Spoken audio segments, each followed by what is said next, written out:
So Sherlock has met up with us. Um, he's right here. What are we doing?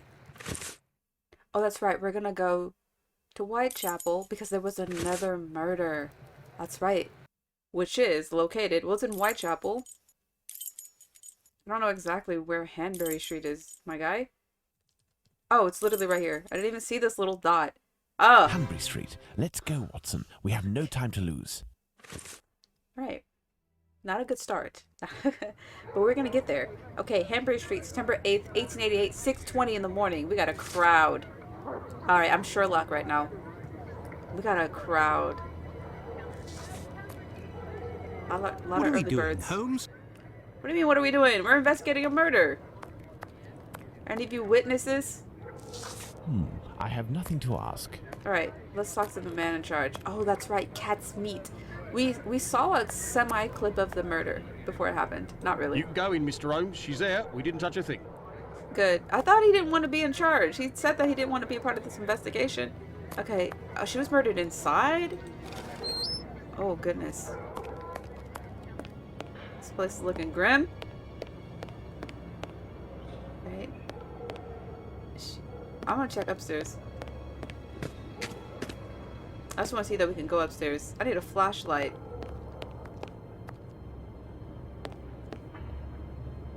I just like the details. Look at the details!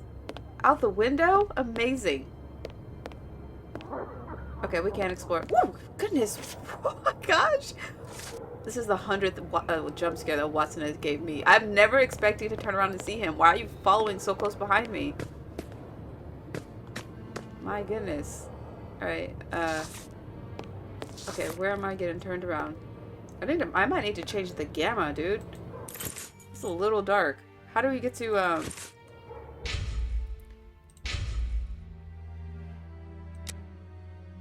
like, let's just see a little better? I don't know if that really did anything. I don't think that did anything. Okay, let's just go. Alright. Where's the body? Oh, in the backyard. Oh. It was very good of PC Chandler to let us pass. He said no one has touched the corpse. It's the perfect opportunity for us to put our skills to the test. Watson, let's not waste it. Alright, we're gonna do some, we're gonna draw some conclusions. Okay. This fence separates the courtyard from the neighbors, 27 Hanbury Street. 27 Hanbury Street. Okay, we got a comb. Look at this. We got two combs and a handkerchief. Oh, this is just a close-up? I'm trying to look at this. A piece of coarse muslin. What's muslin?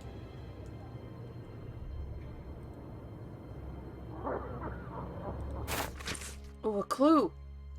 Scrap of an envelope found at 29 Hanbury Street, London, August 28th, 1888. Okay, somebody ripped something off. Okay. A torn envelope. It smells of rubbing alcohol. It contains 3 pills. I will take one. 2 should suffice for the police. Okay, murder of Annie Chapman, Hanbury Street deduction board. An envelope is near the victim's head. We're already making a deduction? Okay. He said the envelope smelled like alcohol and had 3 pills in it, and he took one, and he's gonna give 2 to the police, because I guess that's our own evidence. An envelope was brought out by the victim. An envelope drifted near the head. The victim wanted to give an envelope to the killer. It's possible, like, maybe he was out there trying to meet her for a drug deal, and he, like, lured her out there. An envelope fell during the murder. Annie Chapman was holding an envelope in her hand. The envelope belongs to Annie Chapman's killer. I think she was holding it. Nope, wrong. It fell. Nope, just kidding. It belonged to the... Okay, I'm wrong. That's all that means. Alright. The victim wanted to give... It's not a drug deal then. It was brought out by the victim though. Right? Yes. Good. Good detective work. Oh my gosh, are these the real... Look at these pictures in the corner. I've seen the autopsy photos from this case, and these kind of look like them. Let's move along. Okay. Let's do some more. So we gotta take this off. Okay. We gotta do our own little examination. So, Doctor, shall we examine our victim? Ah, I'm tired, Holmes. I'm not sure if I am in a state to do this work. I have been Come, out all Watson, night as there's Watson. little time. Show me what you're made of. Alright. If Watson's brain is tired, mine might be tired too. My God. Pray, Oh, is it- Watson, pull yourself together. Is it worse than Can you what happened establish to... the time of the crime? What's her name? The Polly? extremities of the corpse are cold and rigor mortis is beginning to set in. I would say that the murder was committed over 2 hours ago, before 4:30 a.m. It's crazy how fast rigor mortis kicks in. Okay. Alright, here's the outline. Okay, wait. I just want to see if there's anything else. Because sometimes there'll be other stuff around. What's this? Alright. There's something over there. There's some... Hold on. Can I walk behind Watson's head? I thought I saw, yeah, this. They're not letting me full on explore. I'm trying to... I know what I'm doing. There's blood right here by the door, but it's not letting me examine it. I guess we have to do her body first. Okay. Oh my gosh, her entrails were pulled out. Now, let's look at the stomach, or at least what remains of it. It's dreadful, Holmes. Who could do that to someone? That's what you're here for, Watson. Tell me what this man has done. He's done The something. stomach has been entirely opened and... Oh, my God. A number of organs have been removed. So, you're telling me that the organs were removed, Watson. They weren't ripped out. Not at all, Holmes. On the contrary, this is clearly the work of an expert. I couldn't have done any better myself. And the uterus is missing. Ah. Sorry, my mom texted me. It's a priority. Okay, so now he's starting... I don't think he took anything from the first victim. He just, like, ripped her open, you know? But this time, he's, like, actually taking parts. Not good. That is what we call, in the true crime world, there's a word for it. I forget what it is. But he's advancing. You know? He's finding what he likes. That's not good. That means he's going to keep doing it. Okay? That's what I know. Alright. Let's see about the neck. Let's look at this poor woman more closely. She's got bruises on her cheeks too, just like Polly.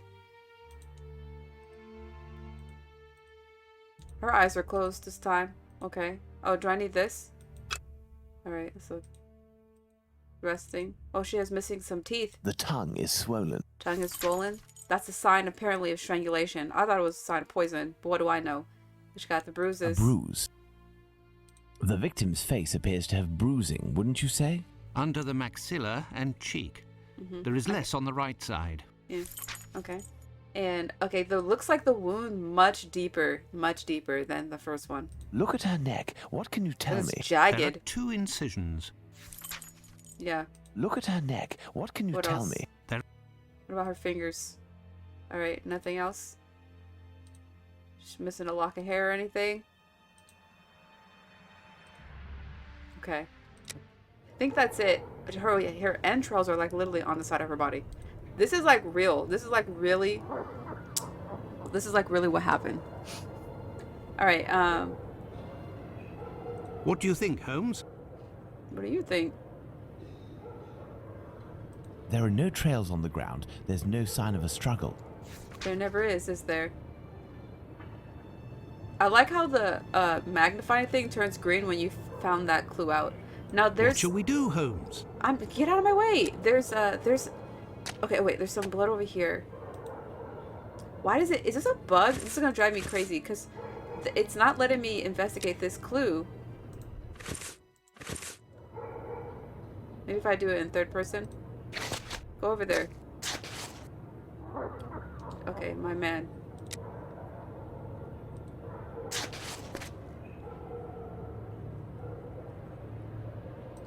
This is clearly blood. Oh, this is the pill I took. Oh, it's in my items. This is what I took. Annie Chapman's white pill. It's not letting me do my deduction properly.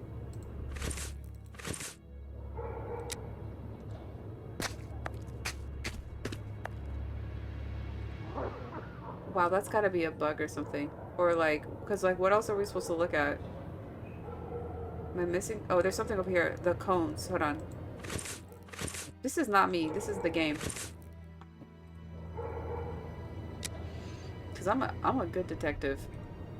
Oh, it's not even letting me look at that? What can I do?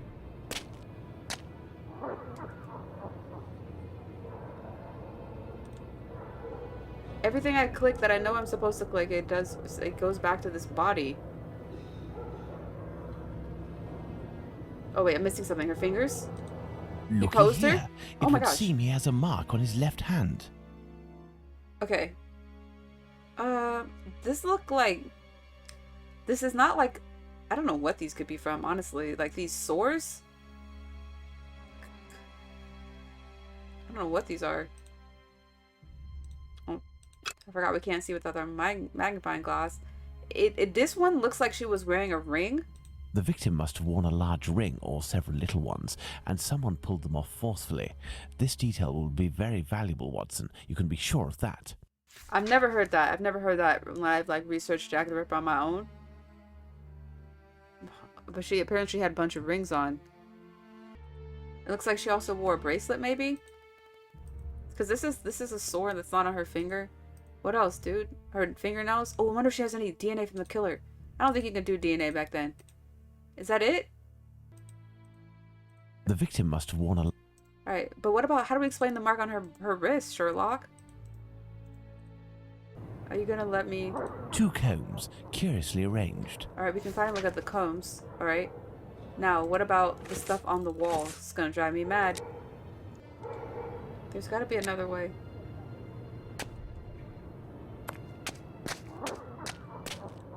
I have nothing to ask. Oh, look at this cute outhouse. It has a heart on the door. What a stench! Nobody is hiding inside. Okay. Alright. So, no witnesses. Oh my gosh, I thought this was a cat on the ground. It's an apron! Leather apron is a guy we're looking for, but I don't think he's the killer. That would be interesting. This apron is soaked with water and has left a clear mark on the ground. It must have been left in water for several hours and has been there for some time. Yeah, so it probably wasn't, like, used by the killer. Unless it was, like, several hours. They said she's only been dead for 2 hours. So... Where was that? Clothesline? Okay. This is great. We're finding clues, but... Oh, wait. There's something else. This door must lead to the cellar. The latch has been recently repaired. Interesting. There's 2 clues that I can't get to. Can I do the deduction without those clues? Okay, the items at the victim's feet are very orderly. The body is cold at the extremities and rigor mortis has barely started. Recent large scrape on first phalanx of the middle finger. The details at the victim's feet are very orderly. These items fell? Absolutely not. These items would know that... these items probably belong to the victim. Chapman struggled greatly. I don't think so. Possesses some feminine items. The murderer searched her. Yeah. Okay, what else? Chapman's murderer likes combs. I highly doubt that. Is unfeeling and organized. Panicked. He's absolutely unfeeling and organized. Okay. Body is cold. Blah. Let's see. The crime was committed over 2 hours ago. We know that. No, it was barely 2 hours ago. Okay, the crime was committed after 4:30 a.m. Before 4:30, right? Or, yeah, okay. And then we saw he took her rings. The victim struggled against the murderer and scratched him. No.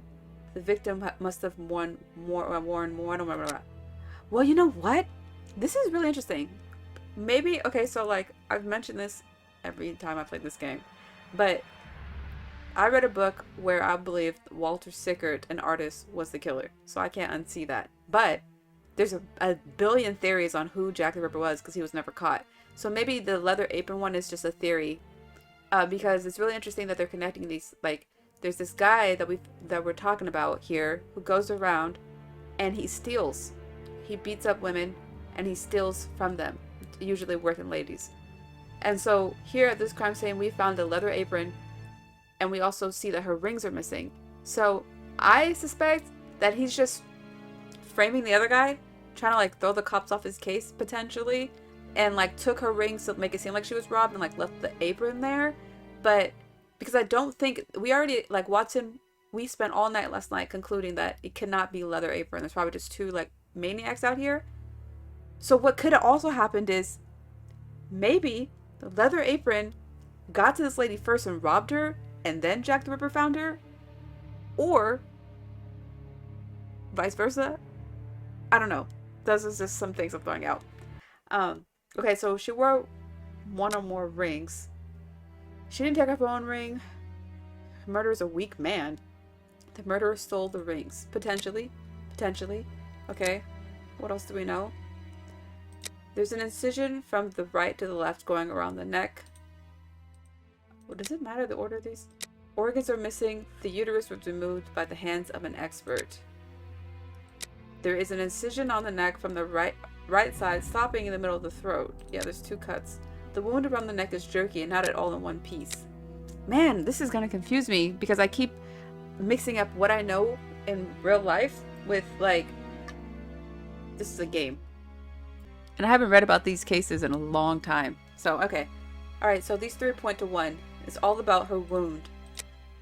The murderer used a bad blade. It wasn't a sharp knife. The murderer panicked. I don't think he panicked. I think he just used a bad knife. We're missing details. I know this because it won't let us get those other clues. Organs are missing. The uterus was removed by the hands of an expert.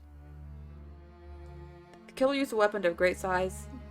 Did he use weapons? The killer used a knife with a short, supple blade. It's gotta be... No? Not a short, supple blade? I feel like that would be easier for removing organs. But what do I know? I'm not a murderer. Okay. I guess it's a big weapon? Wait, oh wait, by the hands of an expert? Oh, I don't think he used weapons to remove the organs. Okay, I'm wrong again. A weapon of great size? I feel like that'd be harder to do. Okay, the killer drew marks on her neck, wanted to move the glottis. That's interesting. Wanted to decapitate her? I think he did want to decapitate her. I'm wrong. Okay. Drew marks on her neck? Wait. He used... Okay. Okay, wait. Okay, wait. I could still be right. He used a bad knife. So maybe... he did panic. Okay, no. Let's move on. Let's move on. We'll come back to that. Okay. Organs removing. The uterus was ripped out. No, it was removed and taken. Uterus was eaten. That's very interesting. Because in some letters he wrote, he did say that he ate some of the organs, like kidneys and stuff like that. We haven't gotten there yet, though. We're fresh. Okay. Killer has a knowledge of anatomy. Absolutely. Lost the uterus. Went at it with a fury. Alright, now we just have to figure out this. I don't think he panicked because he's calm. I think he did use a bad knife. They said a sharp blade, but why would it be jerky? I guess, okay, he used a very sharp blade and he wanted to decapitate her. But why would the wound around the neck be jerky and not all in one piece? That, to me, that means like serrated. Okay. I know we don't have all the clues. So what are we gonna do, Sherlock? Because this game is not participating in my success. I gotta look this up because I know this is a bug. Maybe, okay, I'm missing something. What? Oh! What is this? Oh, this is more deduction. Wait, wait a second. How do we get here? Okay. I didn't realize we had more deductions. Okay, maybe this will help. Okay, neither footsteps nor streaks of blood on the ground. The tongue is bloated. The victim has bruises on her face. Okay, the killer blurred the traces. No, carried the victim is interesting. Or he blurred the traces. Maybe carried, though. The victim has bruises. The murderer held the victim's chin with his right hand. He did not bite her. The murderer held the victim's chin with his left hand. Okay, wait. I'm pretty sure it's like a thumbprint. Because... I think it's like this. I think it was his right hand. The tongue is bloated. The victim was thirsty. No. The victim yelled during the attack, strangled. Okay. Either I'm missing something or I'm wrong. I think I'm missing clues. And, someone said that potentially I didn't investigate everything, and it's not a bug that I can't access the fence.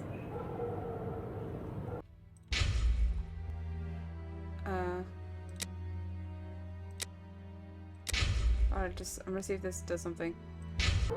No, you are correct. There is blood up by the door. You see it. I see it. There's Blood even a stains on the wall. Are you kidding me?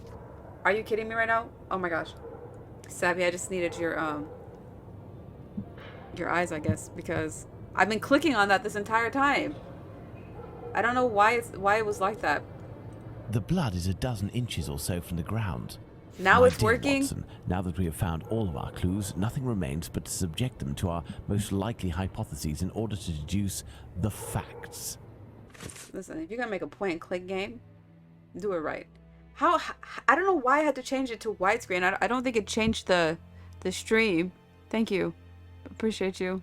Oh my gosh. Could have been here for an eternity. Alright, there's some blood splurted on the wall near the stairs. The blood on the fence is a dozen inches off the ground. The victim had her throat slit while lying down and still alive. The victim had her throat slit while standing up. The victim had her throat slit while lying down and already dead. Wait, okay, so there's blood on the fence. It's a dozen inches off the ground. The blood splurted on the wall near the stairs. While lying down and still alive? I don't think she was alive because there was no struggle. So she had to do it while already dead. Alright, the murderer slit the victim's throat with his right hand, with his left hand, with both hands. You got me there. Let's see. He didn't clean the ground. It took place on the premises. It took place elsewhere. The actual murder? Nope. Nope. What was the other option? On the clean the ground? No. Okay, so oh yeah, that's right. That's because I said he carried the victim, but she wasn't dragged.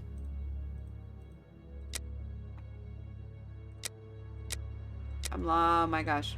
I don't think he cleaned the ground. Alright, let me focus. Let me stop just guessing. Play the game with my brain.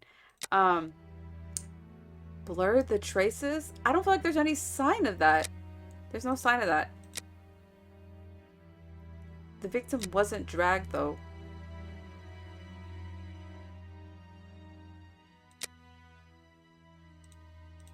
I think it's this. It took place on the premises. So maybe this is wrong. The victim had her throat slit while lying down already. She wasn't standing up, though. Maybe she was still alive. Okay, she was still alive, everyone. Alright, Chapman died of strangulation. Was partially strangled and had her throat slit. Yeah. Okay. What is this? With what hand did he cut her throat? Could have been both hands. Because we still deciding if he's ambidextrous. That's what happened with the first victim. He was using all kinds of hands. He's ambidextrous. He's not. That's crazy. He's not ambidextrous? The original idea was that he was left-handed. If he held her chin with his right hand, then maybe left-handed. Yeah, that was the original, like, suspect thing. But then in the last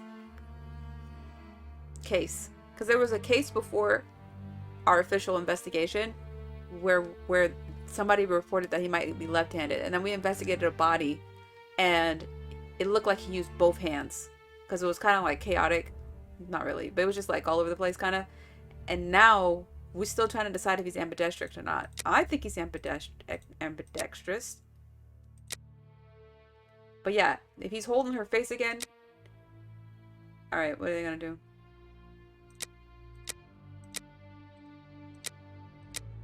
I'm gonna guess because I don't know.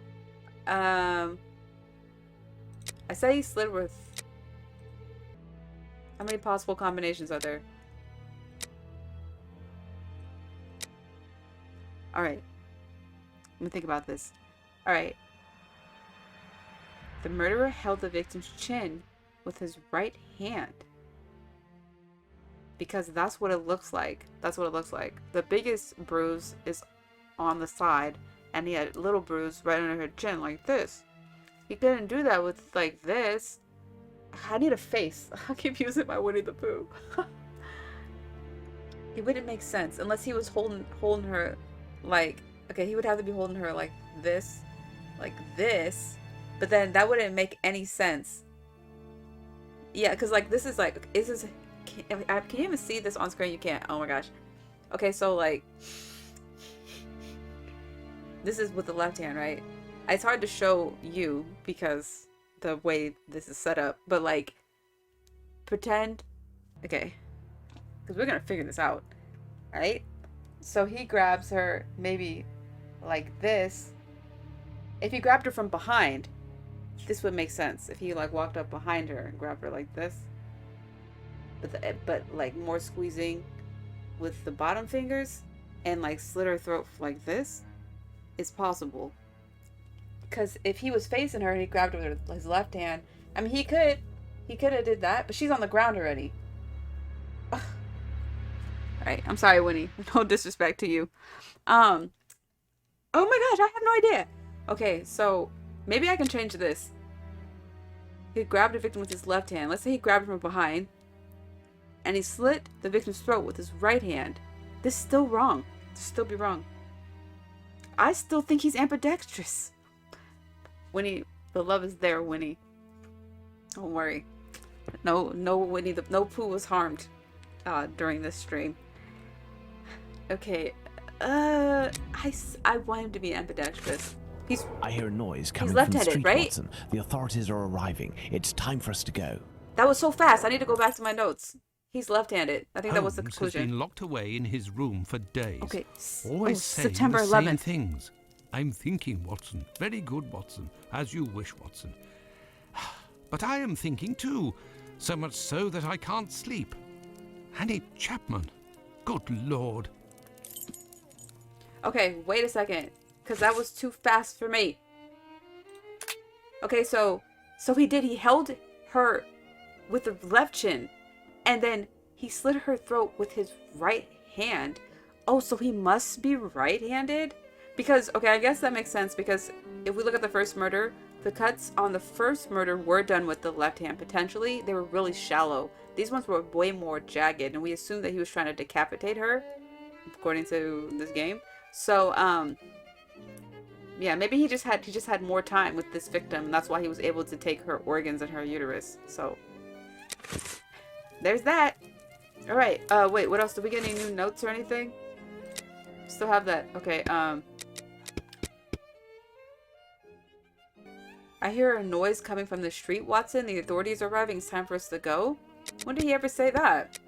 All right. This is our scrap of envelope. Okay. We have notes. Yeah, most likely right-handed then. Gotta be. We have notes, and this is going to give us a more thorough breakdown of what we just tried to accomplish. Okay, it says Hanbury Street, September 8th, 1888, murder of Annie Chapman. So it's the 11th right now, and blah, blah, blah. Okay, investigation in the courtyard. The apprentice has nothing of interest. The footprints on the ground are all mixed up. There is nothing to be drawn. Nonetheless, nothing dragged along the ground, no deep footprints, and no visible drops of blood. The victim was killed here, and more, there doesn't seem to have been a struggle. The pipe comes out of the ground under the tap. We can see a puddle. Yeah, we saw that. 2 feet from this puddle is a leathern apron folded in two. This apron is soaked with water and leaves a deep impression in the ground. It was left in the water for several hours and was left on the ground for some time. This is of great interest. Yeah, because this is my theory. Like I said, I think that Jack the Ripper is trying to frame Leather Apron because he's just a known suspect, maybe, potentially, and he set up this murder probably in advance because he seems highly organized. And so he probably had that apron there, just planted there as evidence, and lured her into the backyard and like killed her, took her rings to make it look like a leather apron did it. But that's my theory. I don't know if I'm right or wrong. Okay, because I have no background really other than an interest in true crime. I don't know nothing about this and forensics. The water in the puddle under the tap is clean, not the slightest trace of blood. The killer didn't come to wash his hands here. 2 vertical palings are stained with the blood. One of the 2 is situated not far from the head. The blood is 12 inches from the ground. The victim was certainly lying down when she had her throat slit but was still alive. I just feel like there would have been more blood. The other is the wall to the left of the stairs. These blood stains on the wall tell me that the murderer certainly wasn't behind the head of his victim when he slit her throat. Okay, that's interesting. He wasn't behind her head when he slit her throat. But because, like, he held her face with his left hand while he was in front of her? Or did he do that part before? You know what I'm saying? Because that is just odd. What am I doing? I don't even know what I'm doing anymore. Okay, blah, blah, blah, blah, blah, blah, blah, blah, blah, blah. The wall to the left stairs. Okay, otherwise his body would have screened it and received these drops of blood. Furthermore, he wouldn't have had any room to move. The piece of envelope that I found in the head smells of 90% proof alcohol. On the front of this piece is a seal accompanied by the words Sussex Regiment in relief and in blue. Okay. The Royal Sussex Regiment seal and is a letter. What? The Royal Sussex Regiment seal and is a handwritten letter M, underneath which is the letter S in the same writing. A red postmarks above says London, August 28th, 1888. Okay. That was like 2 weeks ago. Inside this envelope are 3 white pills. Near the feet of the victim, 3 objects are found. A piece of coarse muslin, a long slender comb with small closed teeth, and a small pocket comb and a paper holder. These objects are neatly arranged on top of each other. These objects are those of a woman, certainly the victim. The murderer probably got these objects out of the pocket of his victim and arranged them carefully on the ground in an orderly manner. Fascinating. This way of proceeding reveals a very particular state of mind at the moment of the crime. It's becoming ritualistic. Examination of the victim. Watson was able to place the time of the crime before 4:30 in the morning. The tongue is swollen, like the Bucks Row victim. This one was partially strangled before being subject to the assaults of her aggressor's blade. 2 incisions to the neck from the right to the left. One going around the neck, the other stopping in the middle and being pushed more. He wanted to decapitate this woman. The wound that goes around the neck is shredded and not all of one go. The man inflicted it in little jerks with a very sharp blade. Contusions on the face, a large bruise but presumably old on the right temple. Others are found on the left side of the face with some scratches. Under the maxillary and the cheek, there is less on the right side. The stomach was totally opened and the abdominal wall separated in 2 loose parts to the left and right of the body. The intestines were detached and placed above the victim's shoulder in order to allow access to the abdominal cavity. Yeah. It seems that he removed a number of organs. The victim's uterus is missing. What else is missing? These organs were removed. They weren't ripped out, quite the contrary. The incisions were precise and controlled, as there are no secondary cuts. It wasn't trial and error, and he only cut what was necessary. It's the work of an expert. There's very little blood on the clothing. The killer knew what he was doing. Here is the kind of tool that he probably used for his crime. A very sharp knife with a long and rigid blade, perhaps the same as the one that slit her throat. The victim's left hand has a wound. A recent scratch. The victim must have worn a large ring or several small ones, and someone pulled them off forcefully. Certainly the murderer. This information will certainly be valuable.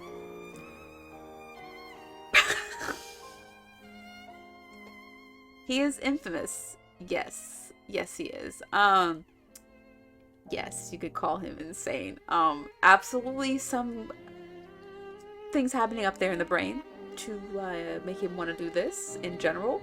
I will say, if you're not familiar with Jack the Ripper, it does absolutely get worse. It just like keeps getting worse, you know? So maybe mentally prepare yourself for that. I don't know how the game's gonna do it. I just know in real life he just keeps experimenting. It's kind of all the same, but just like more and more. Especially the last one that we know of. Okay. Interesting takeaway. Watson, on the other hand, he has any what's her name? Annie Chapman on the brain. He's thinking about her. Did we get a new newspaper? I didn't see one. We got a new newspaper? No. I like to read the newspapers here. They're very helpful in this investigation. Good reporting, I have to say. Though some of it can be a little biased. Oh, was this the broken glass that we had on us? Okay, we're Holmes examined the broken jar that belonged to Finley's tenant. I wonder what this substance is. I don't recognize the odor.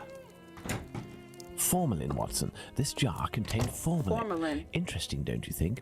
I don't know what it is. I've been waiting for something for days. Just the tiniest bit of news that would make sense of this whole matter. But there's nothing, neither from the press nor the police. Unless Inspector Aberline is holding on to some information without realizing its importance, which is quite possible. Quite possible. It is time for you to return to the police station in Whitechapel, Watson. And didn't you tell me that you had a matter to take care of it? Take advantage of it to learn more about this pill and its contents.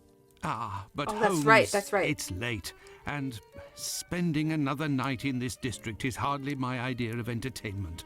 I know, Doctor, but we don't have any choice. Time is against us. Take your pistol in case you run into any troublesome characters. Thank you. I was out there naked last As you wish, time. Holmes. No self-defense, all those seedy characters. Okay, you said, I know he collected organs from his victims, but I've never looked deeper into his crimes because I'm freaked out. But this game is really interesting. Yeah, I have a collection of true crime books, including books specifically on Jack the Ripper. And it's interesting to me, but it's also, like, shocking, especially during this time. There was just like nothing like this happening that I guess like you heard of, at least maybe in, I feel like he's not the first person to do stuff like this, but maybe he was.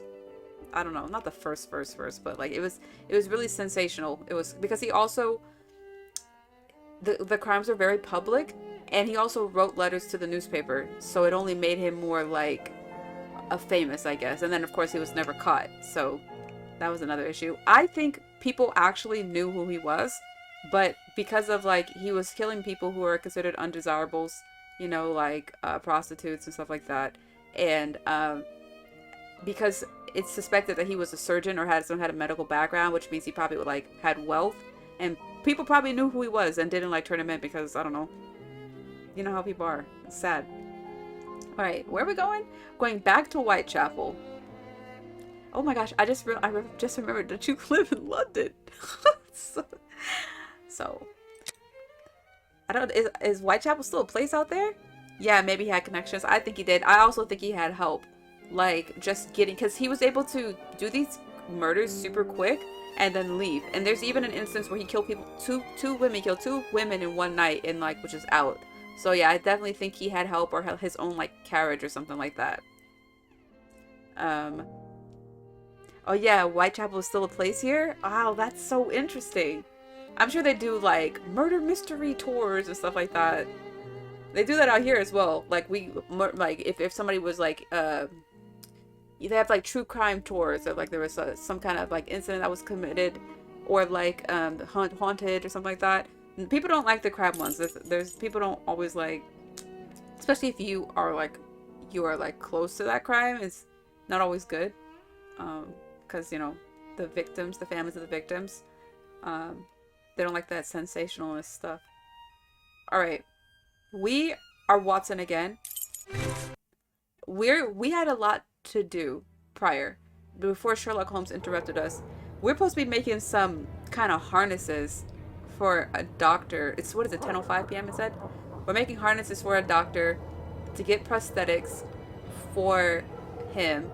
And our friend at this cobbler place is supposed to be making us these harnesses. He told me to come back later. So I might go check in with him. But let me talk to the cops real quick. Oh. Good evening. I hope I'm not disturbing you. Not at all, Doctor.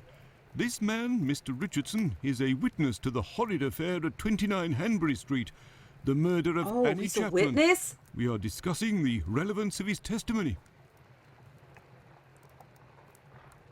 Okay, oops. You're probably not in a position to discuss it with me, but I would like to know more about what you call the relevance of this young man's testimony. Oh, there's no secrecy. It's simply that the testimony given by Mr. Richardson doesn't match the time of death given by the coroner, Dr. Phillips. What was the time of death, according to him? We said it was Before before. 4:30 in the morning. That's what we said. My conclusions were the same. Were there any other conflicting Is that Queen testimonies? Victoria in the Well, background? 2 other witnesses summoned at the preliminary inquest gave testimony, but in these cases too, the times don't match. Do you remember what it was they said? I didn't question them myself. A colleague of mine took down their statements on paper, but on deciding they were of little use, he tore them up and threw them in the bin. There's no point in being bogged down with useless paperwork. What? I will take my leave, Humphreys. Goodbye, Doctor. You said, oh, I just looked it up, and yes, a Jack the Ripper guided walking tour exists. I had no idea. Wow, that's so interesting. It's cool to play a game that's like based on facts, like real facts. Okay, I just want to go back. I like to go back to the dialogue every now and again because I have a hard time paying attention. Okay, so a colleague of his took testimony from 2 other people, but deciding they were a little use, he tore them up and threw them in the bin. Is that bin nearby? Because I will dig through that garbage. Especially, there's 2 other witnesses who have different times of death. We need to talk to everyone. What kind of cop are you? Where's the garbage can? Oh, here it is. Is this it? Oh my goodness. Here are the ripped statements. I can piece them together again. Perfect. I love a puzzle. We haven't had a good puzzle like this. Oh, how do we rotate? Okay. I cannot believe. Oh, well, it doesn't match what we think, so we're just gonna throw it out. I don't, what do you think? I think maybe like this? No, because this has gotta go right there. We'll just pop that right there. All these corners.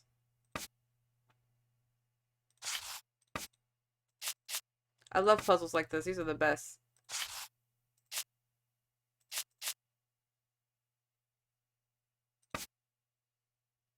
I know, destroying evidence. How not to be a cop. Just say you don't care about your job. Where does this go? Oh, this goes. Can you put it back? Okay, what? Why are there multiple corners? How many, why are there multiple... What? Oh, this game said, you thought this was going to be easy? We're going to give you multiple pages. Okay, that's fine. I love a challenge. We'll just gather up all the corners for real. Okay. That's looking good. Just put this back real quick. There's multiple corners. This is so crazy. So maybe there's like 3 pages. I think there's my... This doesn't go here? Oh, this goes here. Okay, let's just put this over here. Okay. And then this is probably like this. Okay, there's 2 pages. Got it. Got you, got you, got you, got you, got you. Say less.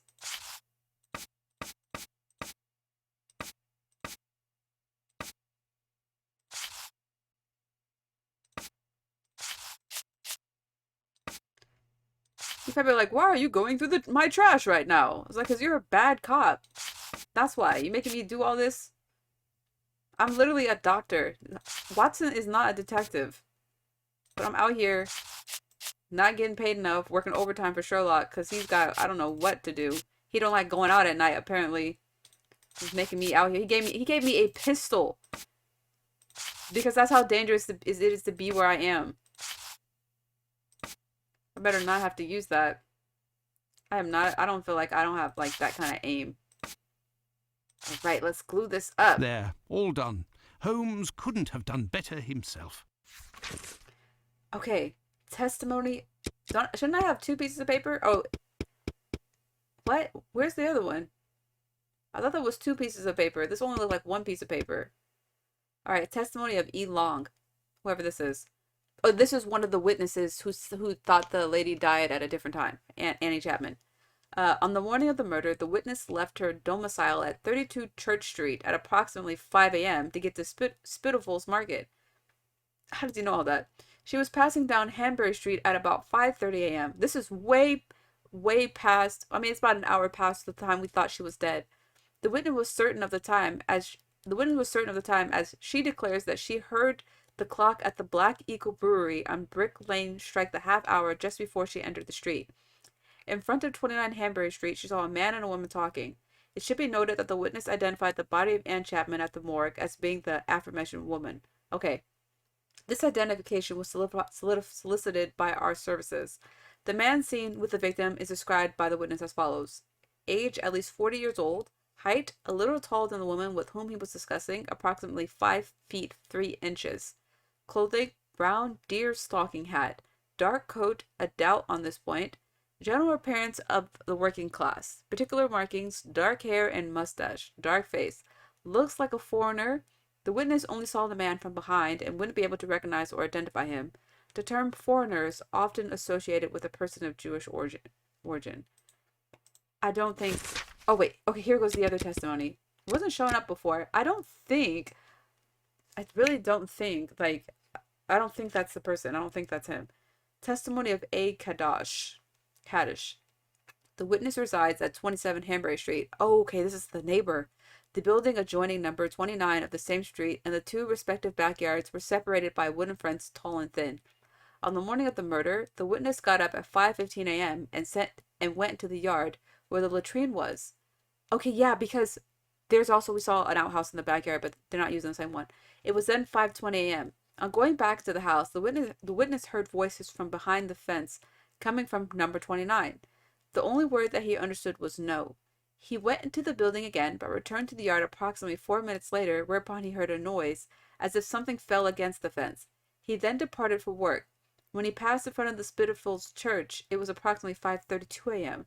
That's interesting. So one guy's talking about, or one lady, she's talking about, she's seen the witness at 5:30. Was passing down, okay, wait. But this guy's saying that he heard something fall against the fence at 5:30. That's very, very conflicting. You have to... What else is in that garbage? That's what I want to know. Excuse me. Oh, we found even more? Old police report concerning certain arrest. Oh, wait, so now we're really digging through this garbage. Hi, Mom. Welcome. Welcome to the stream. I love Jesus. I forgot that's your name. This is a gruesome game, okay?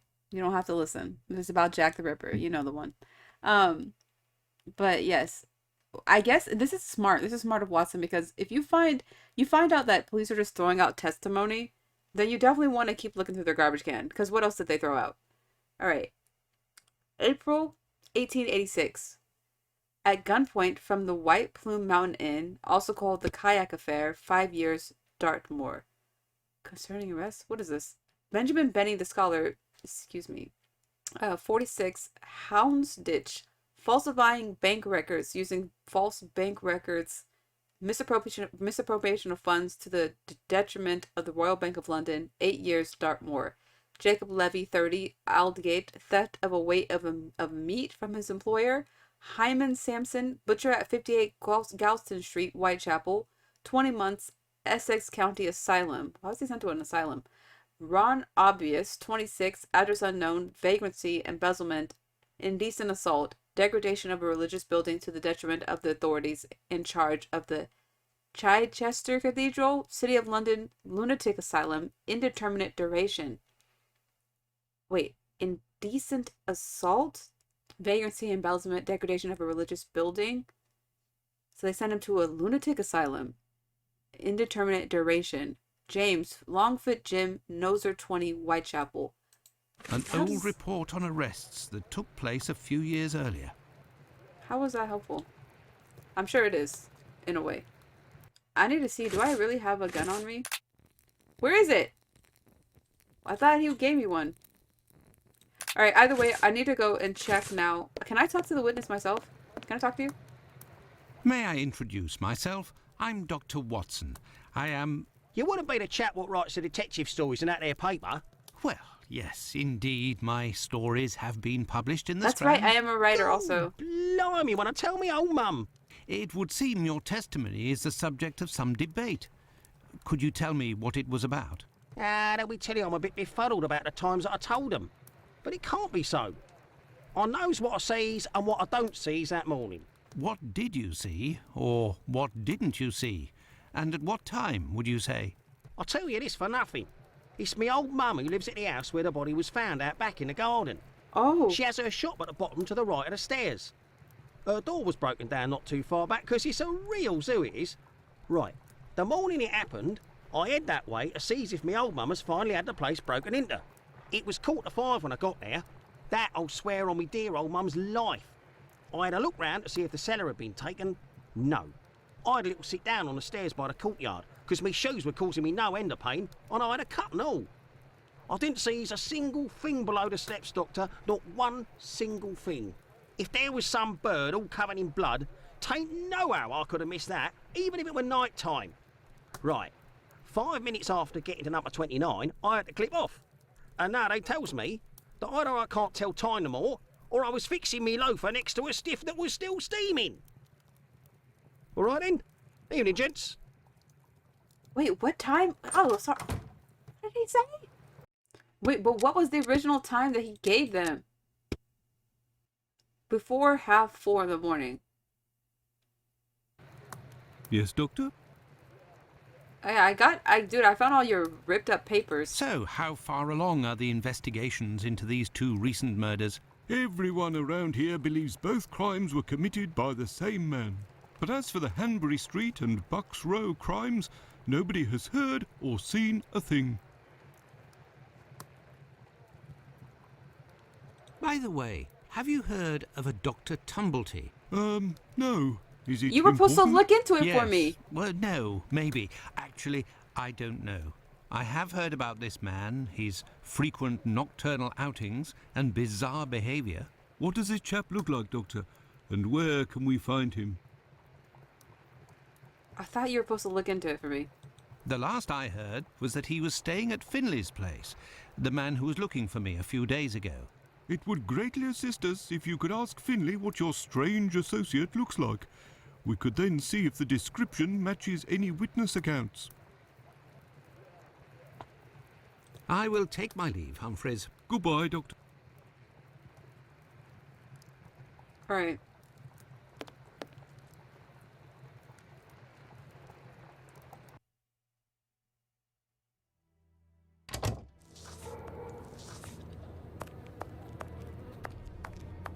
Okay, so we got a lot to do, and we can do it all on the way to the Cobble Street place, because I need to go talk to Finley about to see, like, oh, do you know what this guy looks like? Where does Finley stay at? Oh yeah, he's. Oh, but what's down here? There's nothing down here that we care about yet. All right, I need to talk to Finley to see what Timblety looks like. Sweeping again, eh? There is a strong smell of gas. It seems to be coming from the abandoned building. That's not safe. Should we call someone? Hey. Good evening, Finley. How are you? Oh, good evening, Doctor. So. And you? Hey, you smell this gas? It smells of gas here. You might say, Doctor, without wanting to speak ill of the force, I have to wonder if the police are up to something. What do you mean? What? Well, I was outside yesterday evening when the light went out at my place, and a gas smell came from the abandoned building across from my place. And a minute later, the police arrived and were snooping all around like it was them who hit the gas before arriving. Okay, so we know that there was a big fire recently, and it caused a lot of, like, people to go and check it out, which I think was like a setup so that Mr. Jack could go commit his crimes without any witnesses around. I wonder if they're setting that up to happen again, like another distraction. Have things sorted themselves out with your strange tenant? Don't talk about it, Doctor. That man is truly bizarre. He goes to the most sordid locations once night falls. 3 days ago, my wife told me she saw him come in with blood-stained clothes and a fearsome look. Okay, okay, not good. Not good at all, please. On my ribbon. Have things sorted themselves out with your strange tenant? Don't talk about it, Doctor. That man is truly bizarre. He goes to the Wait, most... didn't I thought I clicked on description. Interesting. What does he look like, and how old is he? Oh, he's my age, give or take, so the other side of 50. He's always dressed in a striking manner with an American hat. Oh, what's an He's American big, hat? Close to 5'11", I'd say. He has a strange voice. Not just his accent, see? His voice. Interesting. Very well. Goodbye for now, Finley. Goodbye, Doctor. Okay. Now then, let's go to the police station. I don't think. Well, I already know. His tenant and the. Okay, so like there was one eyewitness testimony that was like, oh, the guy was just a few inches taller than Ann Chapman, and she's like 5'3" or he's 5'3". This can't be the same guy. So maybe, like I said, maybe she was robbed before he got there, or like, I don't know. Okay, let me just head all over the place. I want to see if I can check this gas building. Because why are the windows blown out like that?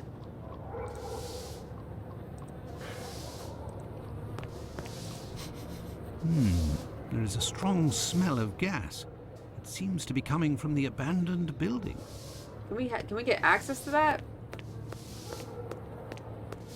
Gosh, the sound of the flies.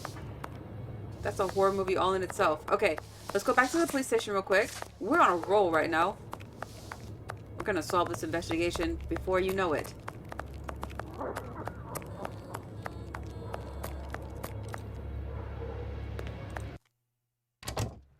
Alright, we gotta, he's 5'11".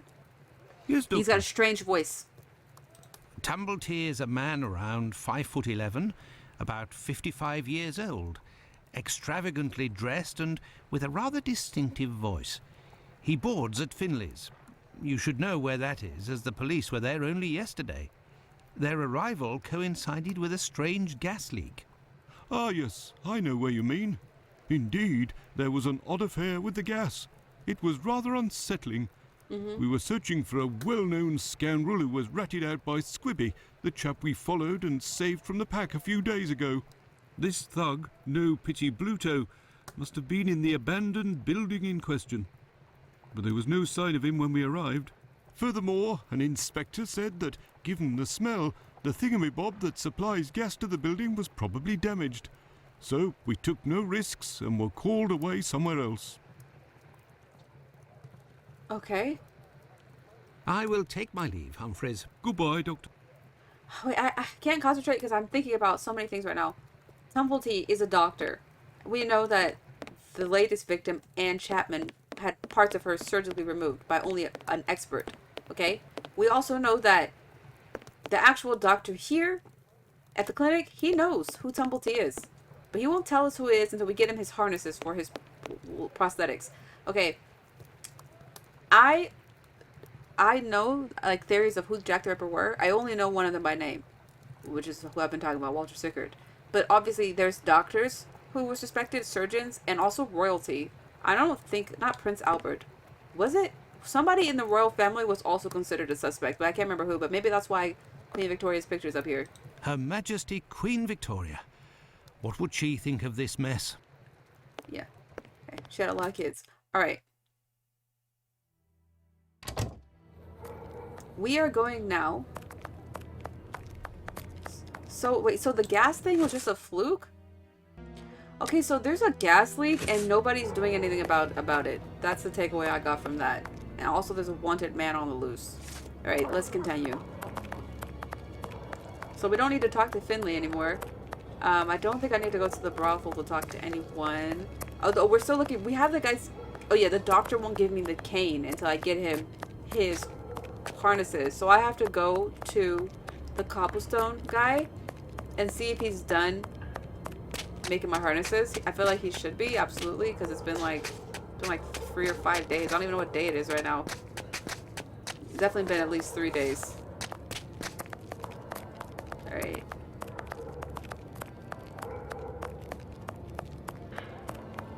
Solomonovich. Are you in? My good man. I see you're fixing some shoes. Where's my harnesses? Good evening, Mr. Solomonovich. Good evening, Doctor. What a pleasure to see you again. Harness. Have you finished converting the harnesses? Yes, just now. I got a little behind because of all the commotion. Thank you. What commotion? Commotion? Don't you start. 3 days ago, the very afternoon that you passed by, there was a chase throughout the neighborhood. Hundreds of people were chasing one man, claiming he was responsible for the murders these last few days. Schmonz! It was awful. I hope those maniacs didn't catch him. Better the police should. Yeah, how have we not heard about this? Tell me, did John Pizer turn himself That's in right, he to was the supposed police? to, so there wouldn't Things be... unfolded as they should. Look in the newspaper, the Daily News from today. You got a copy of that? Farewell, Isaac. Goodbye, Doctor. Okay. Daily News, September 11th, 1888. Oh, the Whitechapel murders. There is a good reason why, without prejudice to the case of the man who is now in custody, the public acceptance of the maniacal theory should be endorsed and encouraged.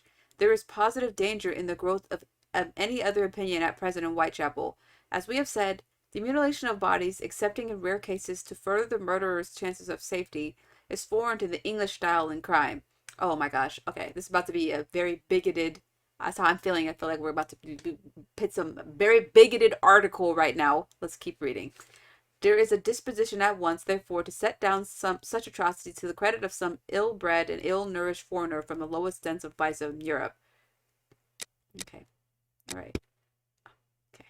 So, in Whitechapel, there was arising a murmur of ugly foreboding for some of the foreign element there. Sheer rumor of the silliest kind was beginning to take an odious precision, and there was arising in the East End. I'm just gonna Google this word. I'm not gonna say it until I know what this word means. I can't find the meaning of it, so I'm not gonna say it. But yes, like I suspected, I fear. Okay, let me just keep reading. Okay, there was a rising in the East End, more abhorrent than which abroad is due to religious fanaticism.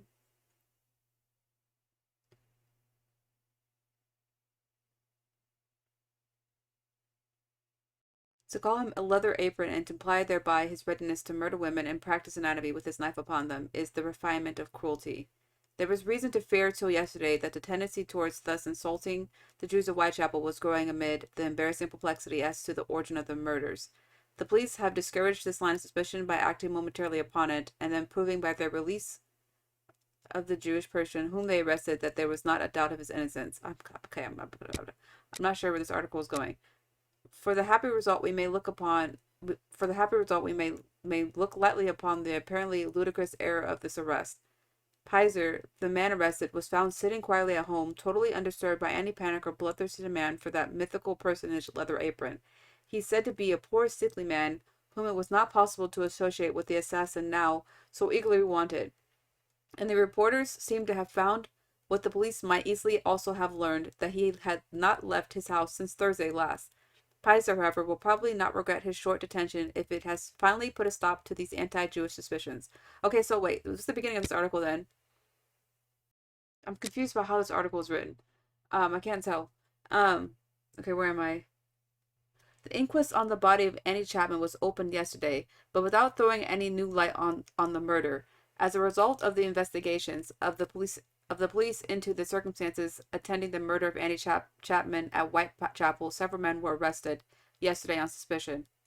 The arrests were considered to be of most importance where those of a Polish Jew named Pizer near the scene of the crime and of a man named Piggott at Gravesend. Pizer was released last evening, but Piggott, being considered to be insane, is to be detained under observation. Very interesting. So, gosh, that's really interesting. I don't really know how to talk about this. They've been, for the last, couple hours I've been playing this, they've been trying to, in-game, trying to make this one Jewish person, or the community, a suspect, which is realistic, because things are changing, quote-unquote, I guess. there's still so much biases, especially back then. It's always like a certain group of people will blame another group of people who is different from them for any crime that's committed. You see it all the time with people who are refugees. And it's not necessarily true. The statistics are like not there because the majority of crimes are not done by strangers. Statistically. So I don't know, it's interesting to see it in game, but also I don't know like where the line is, I guess, on this. I hope it doesn't come up again. Because I told you weren't here, nobody was here. But I was talking to myself. Like, I just felt like, oh, is this game doing stereotypes? Like harmful stereotypes? And I feel like it definitely was because that's the way these articles are written. But I don't really like that. I don't really know how to feel about it because it's a historical game at the same time. But it's just strange. I didn't know that this was ever a part of the original Jack the Ripper investigation. I never knew that there was a Jewish community in London at the time. I don't know if that's even a fact. I have no idea. Just if it's not true, if it's not even related to the case, it's just interesting to implement. That's all I have to say. More deep thinking shall be done at another day. All right, so I read the article. Can we talk about it? What can I do for you, Doctor? No, goodbye. All right, Farewell, I'm going to deliver these Goodbye, harnesses to the other doctor. It's got a nice place. All right, so now, okay, Piser's been acquitted. He's not been acquitted. He's not even been charged, but he's been released. I guess they interviewed him. They're like, he's an old man. He couldn't do nothing like this. But they have another guy there who potentially has a mental illness. None of these people are the ones. They do not have the guy because it's a doctor. It's not a butcher. It's not a cobblestone guy. It's a doctor. It's somebody with experience. All right, I'm just looking around. For all we know, it could be this man. He could be Good Timble evening, Dr. Gibbons. Dr. Watson. Did you keep the cane we spoke of last time? I was going to sell it tomorrow, would you believe, having not heard word. Wow. Could you tell me what Oh, type that's of right. pill this is? This pills, we don't know. Yes, we have those here. It's not really a medication. We give them to patients with chronic respiratory conditions like tuberculosis. Okay, tuberculosis pill. Very interesting. Do you have any formalin here? No, definitely not. They have it in university hospitals to conserve anatomical specimens in jars. Oh, But in a little clinic like mine, we don't keep anything but bad memories. that's interesting. Formalin. It's used for like wet specimens, which is like it. Maybe the guy is keeping the organs in a jar, or whoever, because whoever the tenant is, it's Tumbletee's thing. Usually, you can use stuff like rubbing alcohol for that, but I mean, it's probably not as like potent, maybe as like formaldehyde. Is that what I'm thinking of? Whatever it is that preserves bodies. Did you have a patient by the name of Annie Chapman, the woman killed 3 days ago? Indeed, she came in the morning of her death. Poor woman. Did you give her these pills? Yes, now that I think of it. She actually came in twice. The first time I gave her an almost empty container without making her pay. She came back during the day and said she dropped the container and stepped on the pills. She wanted to Really? know if I could give her more again without paying. I refused. After she left, a patient who was there told me that he lives at the same place and confided that she had been lying. He saw the pills fall in the tenement's communal kitchen, but the woman immediately wrapped them up in a piece of paper. Where did this paper come from? According to this man, she'd found it near the chimney in the kitchen. So it's just Anyone could have garbage. thrown that paper there. That envelope can't have anything to do with the murder. Pardon, Doctor? Nothing. I was just talking to myself. Okay, that's interesting. Well, That's- farewell, Doctor. Goodbye, That covers Dr. the Watson. envelope and the pills, so they're I basically must useless. retrieve Sickert's cane at all costs. Right. We have the harnesses. He said he needed a dozen of these. I got you your stuff. Yes, Doctor? Got you your harness. Here are your harnesses, Doctor. They are top quality, I'd say. Definitely worth the price of this walking stick. Here, it's yours. Thank you. Well, farewell, Doctor. Goodbye, Dr. Watson. I Now we must can... go to Miss Bella's. Miss Bella's. Madame to the brothel.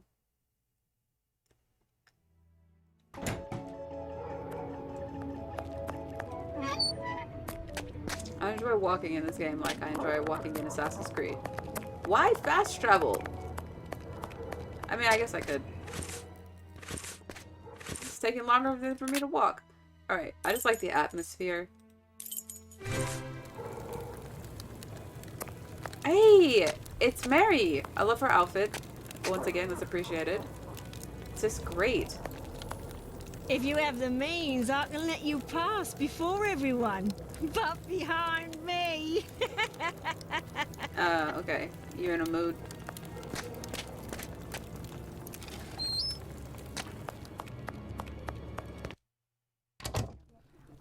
Oh, is that guy still here? Oh, he's not even here anymore. Okay. Good evening, ma'am. Your door was open. Isn't that a little dangerous? Hello, Doctor. Don't worry, if the looks of anyone who enters doesn't please me, me and my pistol know how to convince them to leave.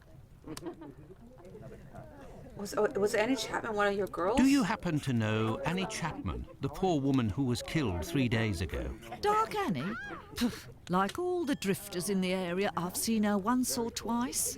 With respect to the dead, Annie really was the bottom of the barrel. What do you mean? Well, in our profession, the pretty young ones go out when night has barely fallen and don't have a problem finding takers. But poor girls like Annie or Polly Nichols, who aren't as tender and are often sick, sometimes trudge around for a whole night in the cold and the rain before landing a client. And that doesn't help their appearances either. They don't have much choice about paying for a bed for a few hours, a glass of gin or a hot meal. How terribly sad. That's the price of survival in Whitechapel, my angel. One of my girls knew Annie for some time. They bought some jewellery on the black market, I think. Jewellery? That is not what How the could Annie caption Chapman said. have possibly afforded jewellery? Luxuries for a woman are always relative to her condition, Doctor. As a matter of fact, it was real cheap junk. Annie got 3 assorted brass rings, I think. It's been said I have a memory for jewellery. Yes, it is very depressing. A very bleak crime in a bleak place. I think that also highlighted to why it was so like, whoa. Because, you know, like people really enjoy, I don't know what it is about like misery, but it's like captivating. Like sadness and despair. And like Whitechapel was like a very, back in the day, like, it's where you found all the seedier type of activities like that. How is Lucy keeping? She's doing well, Doctor, but believe me, it won't last. Rare are the girls who can build a future in our profession. Very well, I shall let you get back to work. Oh, she just ma'am. keeps the See you pistol on the soon, counter? my love. Ma'am. Alright. I got your cane. Nice and shiny. You're still there, Doctor? It's me, I got you this. I found the cane that was stolen from your client. Here it is. Doctor, you are a real saint, I can see that. I'll finally be able to present my bill to this damned painter. If by chance you see him, tell him that a little surprise awaits him here. Oh, Tumblety, yeah, you're supposed to tell me about this man. You told me you would give me some information on this Dr. Tumblety. Agreed. He's a Canadian or an American. He parades from time to time through the neighbourhood in a 50-guinea suit and acts like a doctor. But for business, he isn't worth it. This damn Yankee hates women. The few times that he was approached by the girls, he spit on them, all the while hurling insults. It would seem that he was hunting for the bad boys. He's looking for trouble, that animal. Does he frequent any pub in particular? Aye, the Wasp's The Wasp's Nest on Nest, we Burner crossed it. Street, I think. A seedy spot, even by our standards. Very nice. Yeah, that's not the smartest place to leave a pistol. Anyone can come and grab that. Hopefully she's quick with her hands. Very well, I shall let you get back to work, Mark. See you soon, my love. See you soon. Alright, we're going to the Wasp Nest. And hopefully we see Walter Sickert, but Tumblety apparently frequents the Wasp's Nest and hates women. Not a surprise considering his crimes. I would say he doesn't love them very much. It definitely seems personal. Alright. I'm walking like I know exactly where it's at. I do not. Okay, the wasp nest. Pretty sure it's in the Whitechapel area from my memories.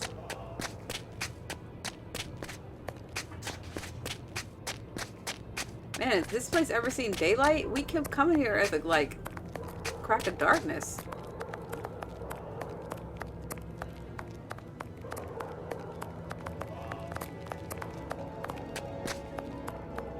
Alright, we got a new location to venture off to once I find it. Am I in the right place? Is it over here? Or is it by the brothel? I might be in the wrong spot. Oh goodness. I could just look at my map.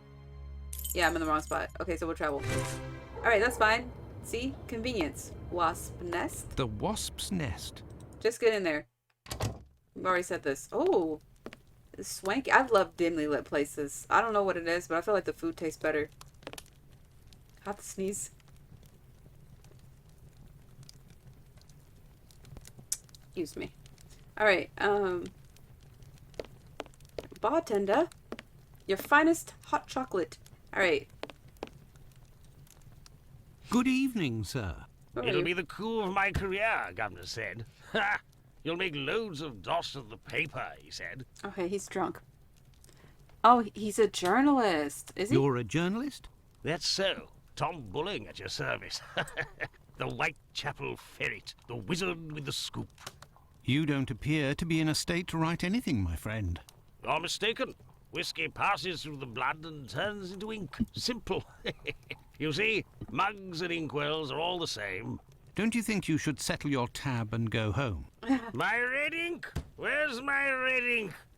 I won't even pay half a halfpenny if they don't return my red ink. It's my blood, you hear? It looks like you're getting blood on your paper, whatever that is. Very well, I'll be on my way. A bar is a great place to get information, though, because people out here are, like, loose lips, you know? Potentially. Good evening. Would you happen to have seen a Dr. Tumblety? A man of a certain age dressed in a flamboyant manner. If you're looking for some company, Gov, you've come to the wrong place. Did you hear what I I'm said? just here to pour. I don't care who you is. I knows nothing, and I don't care neither. Alright. You're friendly. I'm gonna ask the bartender. Oh, it's Walter Sickert. Alright, we'll talk to him in a second. To let him know his cane has been found. Alright, bartender. Let me know what you know. Greetings, my good man. Could I have a pint?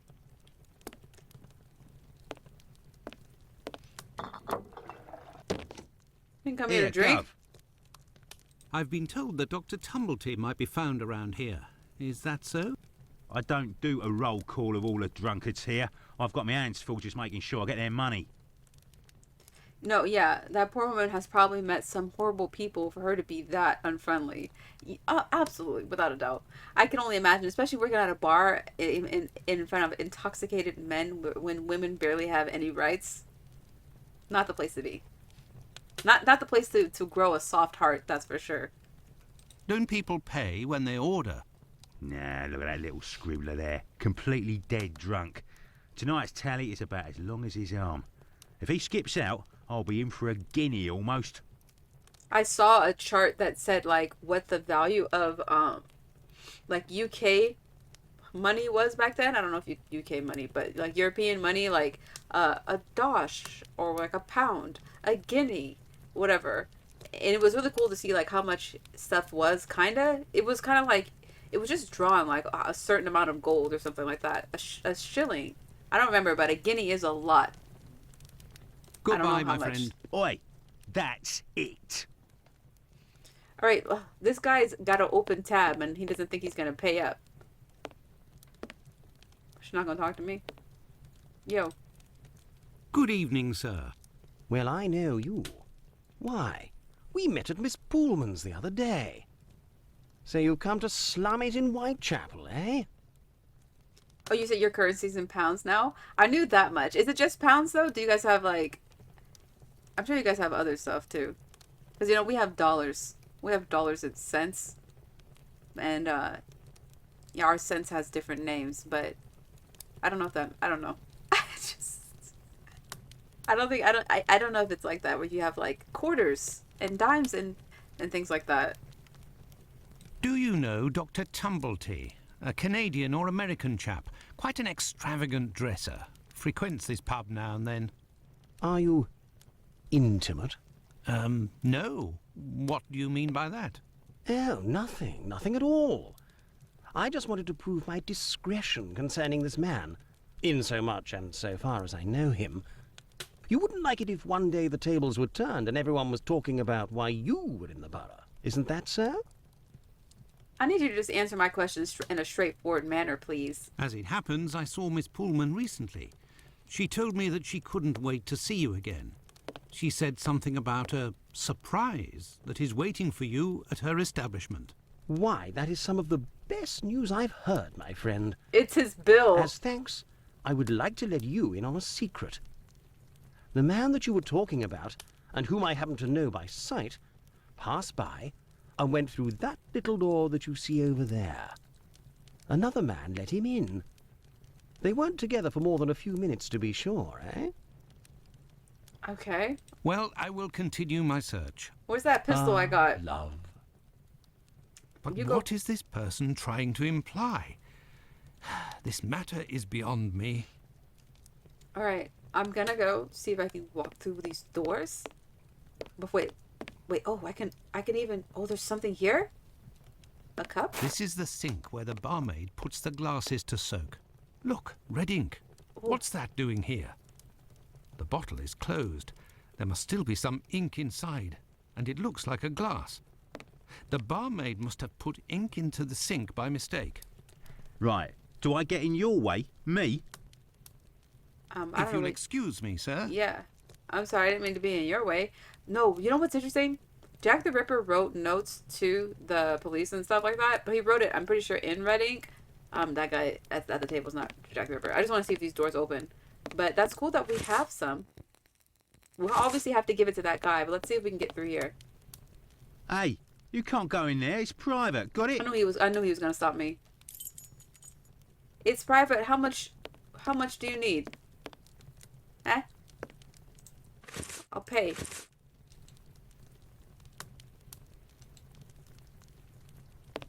Got your red ink.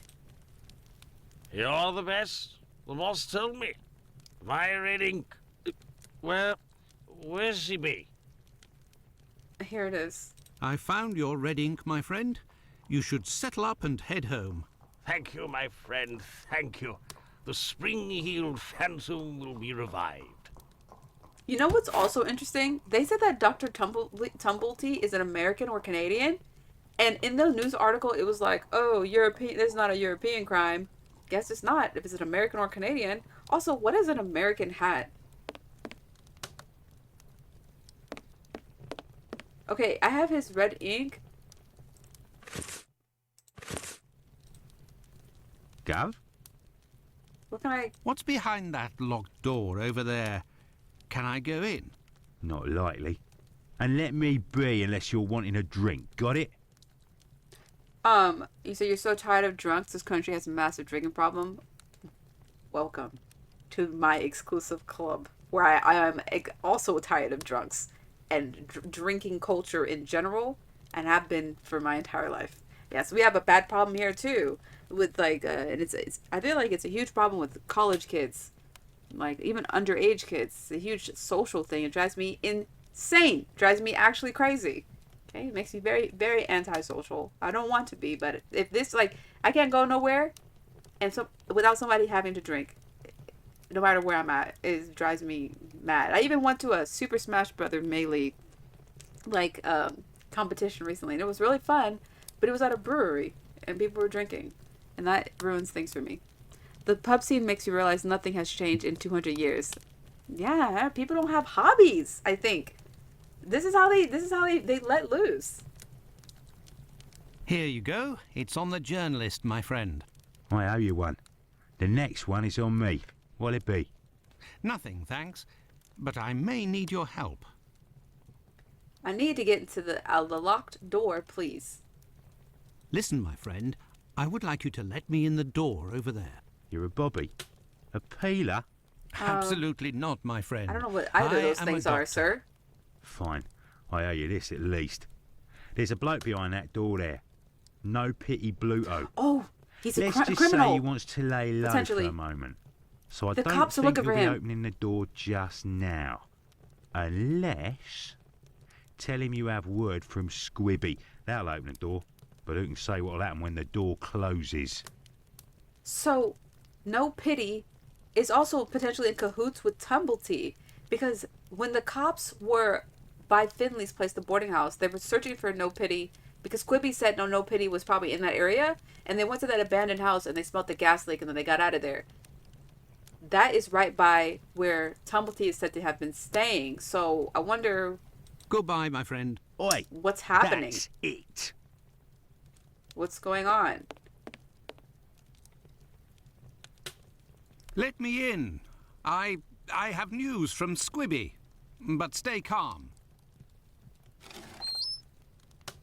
And who are you? Where's Squibby? He's out.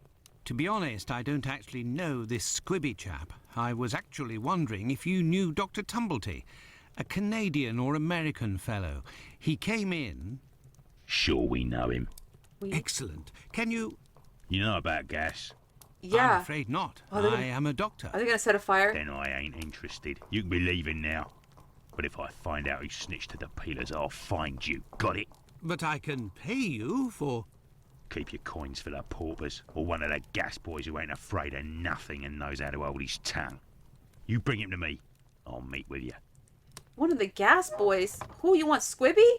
Well, it would seem that I have all the information I need for my investigation. Anyway, this fellow Bluto at the Wasp's Nest is rather shady and doesn't look like he'll want to cooperate. I'd be better off returning to Baker Street. Holmes will certainly know what to do. And besides, I am worn out. All right. Yeah, Squibby is such a very interesting name. Okay, so we've done all we could today. We shall be heading back to Holmes. I just realized I haven't saved the game this whole time. That's not good. What if I had an accident? Where is... Oh yeah, my map. Baker Street. Let's go back to Baker Street. Home, sweet home. Probably haven't slept in like 2 days. There we are, Holmes. I've told 8:30 you in a.m., great September detail 12th. everything that happened last night.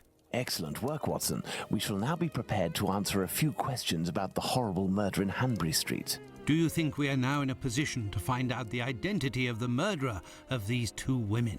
No, I don't think so. It's outside of our scope and not our responsibility. As much as you've done for Leather Apron and the affair with the pills, our mission is to help the police by ensuring that they don't get caught up following false leads and to point them in the right direction. Let us start from what we know with some certitude. As you have just said, it is almost certain that the same person killed the Bucks Row and Hanbury Street victims. The reason to assume as much are numerous, and I shan't elaborate here. What do these 2 victims have in common? They have a lot in common, dude. They didn't have anything in common. They knew people in common. They had the same profession. They had the same profession. Perhaps No, they both I knew clicked the wrong someone in thing. common. Quite literally, you're right, the killer. But Okay. that doesn't tell us much. Had these 2 women had an acquaintance in common, the police investigation would most certainly have found out That is about not it. And yet it what I tried to didn't. click. Thank you. They had the same It's profession. true these 2 women were in the same profession, but... Indeed, Watson, these 2 women were both prostitutes. That is of vital importance, Watson. My memory from your examination of the scene is rather hazy. Didn't you say something about the killer's frame of mind? I was talking about the victim's possessions that were placed on the ground and the rings missing from Annie Chapman's fingers. This killer is a cunning predator, comes from a rather humble background and shows steely self-control in carrying out the murders. Something is puzzling me, Holmes. Richardson's testimony contradicts the time of death given by Dr. Phillips, which also matches my own, 4:30 a.m. And yes, we shall confirm that, Watson, and attempt to determine the precise time of death. In order to do that, we will need to place everyone involved on a timeline. Only after that will we be able to place the knife symbolizing our killer. Let's look at our timeline, Watson. Our timeline. Okay, I'm Sherlock, and I'm gonna look at my timeline. I love my apartment. Okay. Alright, determination of the exact time of Annie Chapman's murder in Hanbury Street. Estimate of the time of death according to Dr. Watson and Phillips is 4:30 in the morning. What is all this? Sherlock and Watson arrive at the crime scene. Okay, what? We left the station at 6 o'clock and it took us 20 minutes to arrive at Hanbury Street. We left the station at 6 o'clock. We left the station at 6 o'clock. And it took us 20 minutes to arrive to Hanbury Street. Okay. Our arrival at the scene occurred at around 6:20. Given the distance separating the two locations, we can deduce that the corpse wasn't discovered after 6 o'clock, and therefore that the murder must have been committed before. Right, because when we arrived there, she was already dead.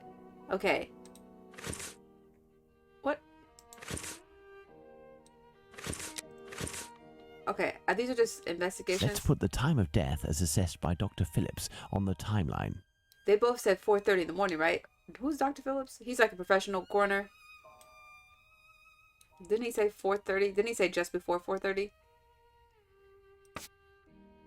Estimate of the time of death was 4:30 in the morning. Okay. The assessment of the time of the murder given by Dr. Phillips and yourself, Watson, 4:30 a.m. Okay.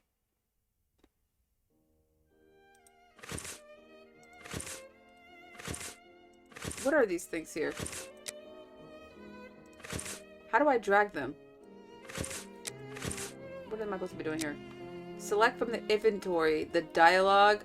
Okay, and the two documents which will permit you to determine the time of Annie Chapman's death in Hanbury Street.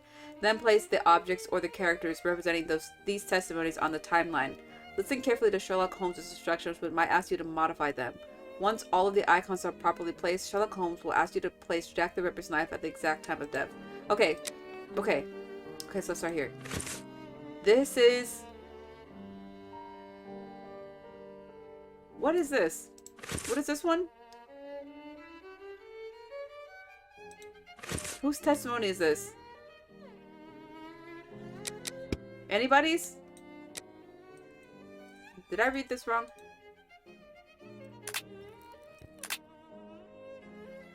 How do you place a document? Oh, like this. Okay. Wait, it's in my... Wait a second. Use this document as proof. How? Oh, like this. Oh, very interesting. Okay, okay. Whew, I gotta do some reading. Oh yeah, the testimony. Okay, we definitely use the testimony as proof. Okay, but not all of it though. Not all of this testimony is gonna be like significant. This guy said that he heard a body fall around 5:30 in the morning. I think this can be used as proof.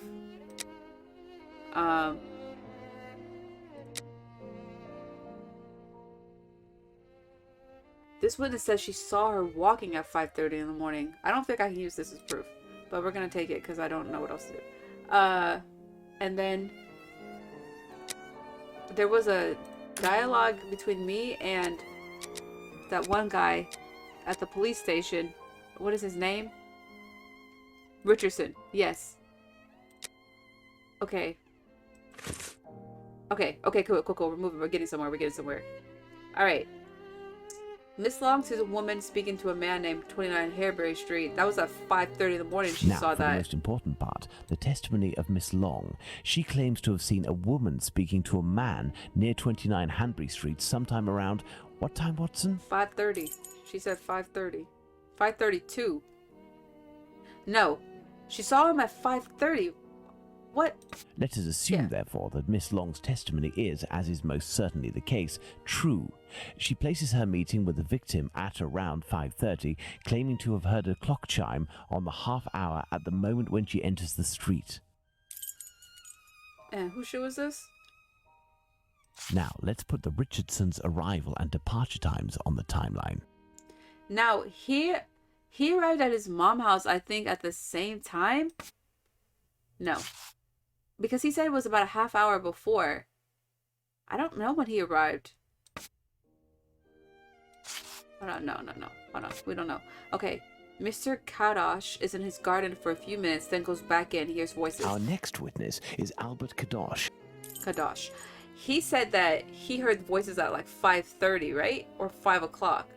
When he got up to go to the bathroom. When was it? I should just look at the document, dude. Okay, he definitely hears the fall Let's at 5:30, place right? this symbol. Am I tripping right now? Where are these papers at? I thought he said that.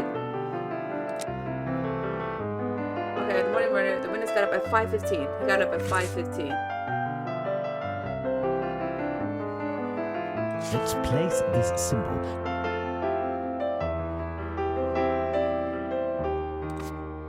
That's when I need to be patient with myself. Okay. On the morning of the murder, the witness got up at 5:15 and went to the yard where the latrine was. It was then 5:20 a.m. Alright, don't add all these unnecessary details. 5:20 is when he went to the Albert garden. Kadosh goes down into his garden at approximately 5:20, and on re-entering his home, hears voices in number 29's garden. And then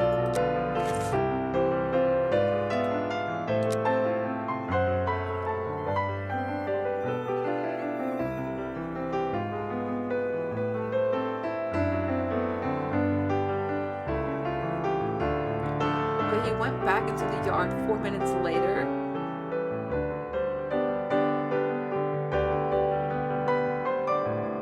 So 4 minutes after, he heard something fall against a fence. And he went to work at 5:32. Okay, this is ridiculous. He heard the fall at like 5:24. Kadosh goes back down into his garden approximately 4 minutes after having left it, and hears the sound of an impact against the wooden fence. You said it's 2:30 in the morning, and here I am just learning about Jack the Ripper. Oh my gosh, Sabi, it's so late. I always forget that you're like literally 8 hours away. I hope that you listen to something light before you go to bed. Because what interesting dreams that you might have. Okay, and then he goes to work at 5:30. Let's place this symbol that represents Kadosh on the timeline. Oh, I'm glad you're having fun. I'm really happy you're having fun. I'm having fun too. We're detectives, you and I. We're trying to figure out who really is the killer. This is really what detectives have to do too. This is a lot. Kadosh leaves the garden, enters his house, then leaves for work, seeing the clock on the Spitalfields church showing 5:32. Okay. So now we need to figure out when Richardson leaves his mother's place and when he arrives. Because Richardson's testimony is the most confusing so far. Because he doesn't even have a testimony.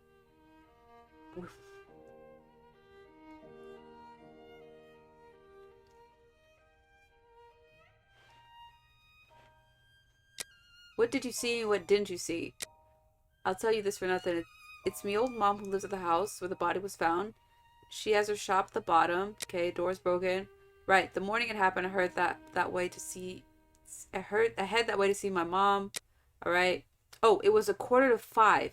4:45 when I got there. So, it was where's Richardson? It was 4:15. Here's 5. What's 4:45? This? Is it? No? What's 4:45? I don't actually know. What's 4:45? Is it this? Isn't it 15? Okay. So he gets to his mom's house at 4:45. Okay? And then... what happened after that? I had to look around to see if the wine cellar had been robbed. No. I had a little sit down on the stairs by the courtyard. And I cut the leather where it was giving me. I didn't see a single thing below the steps, doctor. Not one single thing. How could I have missed that? Even if it was nighttime. Right. 5 minutes after getting to number 29, I had to clip off. So he left 5 minutes later.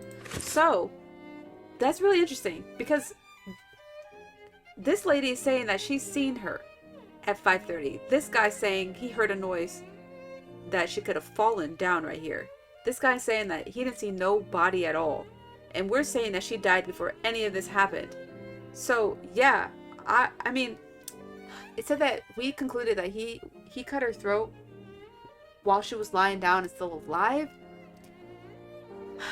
But it's possible that she could have already been dead, but like freshly dead. I don't know. I don't know. I don't know what I'm saying. Now, let's put the Richardsons' arrival and departure times on the timeline. Yeah, okay. And he left 5 minutes after, he said.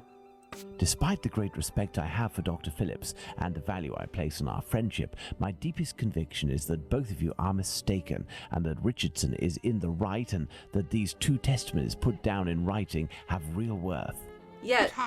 Explain yourself. I'll explain. Remember how you assessed the time of death? You touched the fingers and body of the victim, but it was remarkably cold for this time of year. In addition, the corpse had been drained of bodily fluids. Its heat retention was therefore no longer the same as that of an intact corpse. Egad! You're right, Holmes. Oh, I've had some time to research, Watson. Given these facts, my first diagnosis may have been off by half an hour, perhaps even an hour. Thus, we can confirm Richardson's statement and establish that the murder was committed after 4:50 a.m. and not before 4:30 a.m. Excellent, Watson. All our people are now in place. Yes, but Holmes, Miss Long claims to have seen the victim at around 5:30. But according to Kadosh, someone, most certainly the victim and her murderer, was already in the garden at 5:30. Excellent observation, Watson. It must be noted, however, that these two witnesses, Long and Kadosh, saw the time shown on the clocks in the area, which are often inaccurate and went by their empirical and, in this case, erroneous estimate of how much time had passed. Thus, neither of these two times can be considered reliable. Do you mean to say that these two testimonies might match? Indeed. Let's put Miss Long's meeting with the victim at 2 minutes before 5:30. Miss Long's meeting with the victim 2 minutes before. That means like she was like freshly Let's add murdered. Miss Long's meeting with the victim at 2 minutes before 5:30 a.m. That means that she was really fresh when we arrived. And maybe it was just because it was cold outside. I don't know. Mr. Kadosh claims to have passed by the Spitalfields Church at 5:32, which, given the distance from 27 Hanbury Street, would mean he was still at home at 5:31. Let's therefore put the end of his testimony at 5:31. These are just mere minutes, my man. Miss Long heard the man say to the victim, "Will you?" To which the victim responded, "Yes," which would suggest that an agreement was reached and that the transaction was imminent. I don't remember They that then part of her proceeded testimony. to enter the garden, which puts the voices heard by Kadosh at 5:29. This is happening minute by minute. We had thought that Kadosh had left 27 Hanbury Street at 5:31 after having heard an impact against the fence. Thus, 2 minutes passed between the moment when Kadosh entered the house after having been in the garden the first time and the moment when he returns to go out again and leave for work. How long did he estimate this interval to be? 3 to 4 minutes. In light of all this, Watson, we can finally establish the time of Chapman's murder. Now, place the knife at the exact time. He killed this guy. So wait, he heard someone fall on a fence and then left work almost immediately? I can't even see where this is lining up. 2 to 3 minutes. What? Now then, taking into account that the local clock isn't exact and that a young man was off by a minute or two in his estimations of his comings and goings, we can confirm Miss Long's testimony and place the time of the crime at approximately 5:30. But in that case, Holmes, the man that Miss Long saw is none other than... That's right, Watson. It was the Whitechapel killer. To think that Miss Long and Kadosh were only a few feet away from him. Indeed, Watson, had Miss Long passed just a little closer to the victim and her assassin, or had the young Kadosh popped his head over the fence out of curiosity, the killer would most certainly already be behind bars. That's some stroke of luck he had there. I couldn't agree more, Watson. But his luck didn't end there, given the mutilations inflicted upon this poor woman. What must be considered above all is the killer's obvious wish to remove one and only one specific organ. His surgery pinpointed the exact spot, avoiding superfluous incisions. This suggests the man possesses at least a minimal anatomical knowledge. Are you suggesting a doctor or a butcher? Perhaps, I'm not a butcher. but the possibilities are still too broad to conclude with any certainty. Now for the motive. Despite my almost complete lack of practical experience on the subject, I have a rather precise idea of the usefulness of a uterus and a vagina. Nonetheless, once they are separated from their usual envelope, I am more circumspect as to the uses one can make of them. What do you think, Watson? An herbal tea? I don't know. You need a board, Watson. The motive? Why he would want those? For his trophies, because he's disturbed. Okay, alright, to the drawing board. There is nothing more to do here. Oh, okay, not this board. We need a board, Watson. Is there another one? We're running out of spaces. Okay, here we are. Just get another old pin board. Okay, what could have been the possible motives of the crime? Specimen for the purpose of study? I think it's a motive. Black magic, still a motive. Cannibalism, still a motive. Trophy, still a motive. Money, absolutely not. Okay.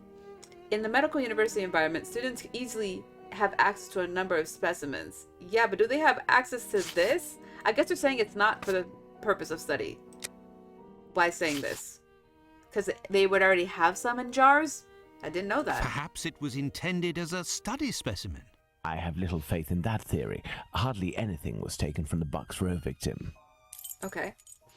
No indication would suggest any type of ritual. I don't believe this 100%. But if you say so. Black magic? Watson, this line of investigation is far too vague. We don't have a single clue in support of such a motive. We can eliminate this hypothesis. Okay. Dementia can push men to commit incredibly vile acts. Dementia, specifically? That's very specific. Holmes, what if it was cannibalism? Even if the idea is unbearable, we can't ignore it as a possibility. We cannot. For this motive, it would have been easy to quickly remove something from the Bucks Row victim, Polly Nichols. Oh, like a trophy? Okay, so we're saying to supply human organ trafficking? What? Who's using a uterus in human trafficking? Human organ trafficking? I don't think he's saying that this is a motive. Money, quite simply. Even if this motive seems incongruous, we're in no position to deny or affirm it until we know whether a market for human organs exists. I don't agree with this being not a motive, because just because he didn't take anything from Polly doesn't mean that he's not trying to take trophies, especially if he's getting more comfortable, but whatever. Elementary. What emerges from these possible motives for having removed the uterus from the second victim is that they implied that the killer could have carried out the same thing on the Bucks Row victim, yet didn't. This brings us to a terrible conclusion. Our killer has evolved in the space of only a few days, and if that's the case, had he already struck before the first murder to which we attribute him? And if the killer strikes again, what atrocity awaits his next victim? He's gonna keep taking We more have and to more. stop him, Holmes. That's what I'm We shall talking do our about. best. This recent business of jars filled with formalin and of the American doctor might be a lead. Watson, inquire among medical circles to ascertain if there is a black market for human organs. I know one doctor. The chances are slim, but Medical this must be circles. pursued. Very well. What about you, Holmes? I will send word to Inspector Aberline regarding our recent conclusions. I should also like to become a gas man and pay a visit to Bluto at the Wasp's Nest. Understood, Nice. Holmes. I think one of my old university colleagues who works at the London hospital will be able to help me. I shall write him a note at once. He should be able to see me during the day. Afterwards, shall we meet here? Yes, Watson. See you later, and good luck. Lovely. Is I Holmes must gonna... get to the London hospital, Oh, where my old 9:30 a.m. university colleague works. Is Holmes gonna be in disguise? If he's gonna be pretend to be a gas man or whatever those people were talking about?